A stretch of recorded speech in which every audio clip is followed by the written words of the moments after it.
Welcome to the Slop Farm. Enjoy the video. In this video, I will explain how to make bread rasmalai at home. First, gather your ingredients: 8 to 10 slices of fresh white bread, 1 liter of full-fat milk, and about 100 grams of sugar. You will also need a quarter teaspoon of cardamom powder, a few strands of saffron, and 20 grams of chopped pistachios or almonds.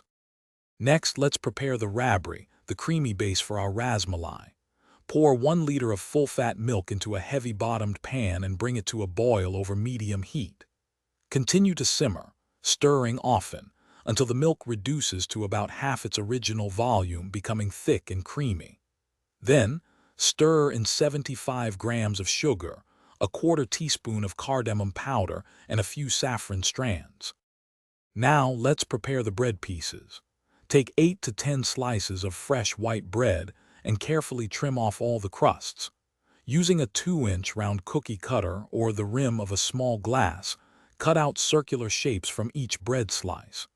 Gently press each bread circle between your palms to slightly flatten it and remove any excess air, making them compact. For the final step, carefully dip each prepared bread circle into the warm rabri, ensuring it is fully saturated. Arrange these soaked bread pieces neatly in a shallow serving dish. Garnish generously with 20 grams of chopped pistachios or almonds.